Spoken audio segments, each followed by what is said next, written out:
इधर Donald Trump ने Iran को लेकर एक और बयान दिया। कहा ईरान की नौसेना समुद्र में खत्म कर दी गई है। इसके अलावा ट्रंप ने कहा कि ईरान की एयरफोर्स भी नष्ट हो चुकी है, ईरान का रडार सिस्टम खत्म हो चुका है और समय ईरान के पक्ष में नहीं है। ईरान के कई नेता भी अब नहीं रहे। अमेरिकी नाकेबंदी पूरी तरह से मजबूत है। इधर अमेरिकी सेना ने हिंद महासागर में ईरानी तेल की तस्करी से जुड़े एक और टैंकर मैजेस्टिक एक्स को जब्त किया। पेंटागन ने इस बात की पुष्टि भी कर दी। अमेरिकी सेना ने ईरानी तेल की तस्करी से जुड़े एक और टैंकर को जब्त कर लिया है, जिससे ईरान के साथ तनाव और बढ़ गया। ये घटना ईरान के अर्धसैनिक बल रिवोल्यूशनरी गार्ड्स की ओर से हॉर्मुज स्ट्रेट में 2 जहाजों पर नियंत्रण करने के एक दिन बाद हुई।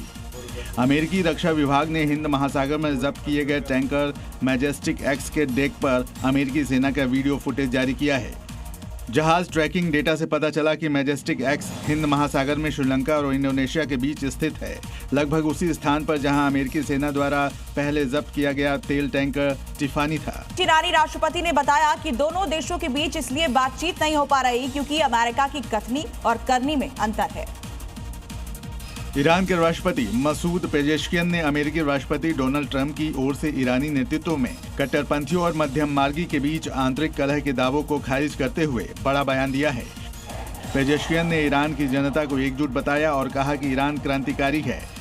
उधर ईरान के विदेश मंत्री अब्बास अरागची ने कहा है कि इजरायल की आतंकी हत्याएं ईरान को कमजोर करने में पूरी तरह विफल रही हैं।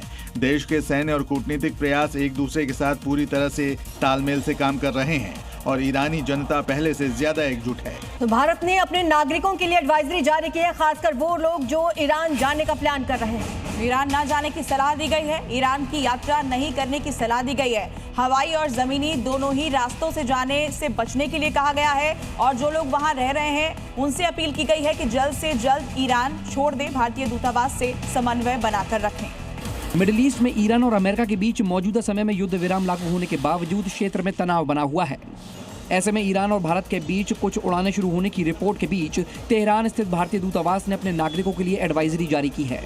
भारतीय नागरिकों को सलाह दी गई है कि वो हवाई या सड़क मार्ग से ईरान की यात्रा नहीं करें, जमीनी मार्गों के जरिए देश छोड़ें। तनाव के कारण हवाई क्षेत्र में प्रतिबंध और परिचालन संबंधी अनिश्चितताएं बनी हुई हैं, जिससे ईरान के लिए और वहां से अंतर्राष्ट्रीय उड़ानों का संचालन प्रभावित हो रहा है।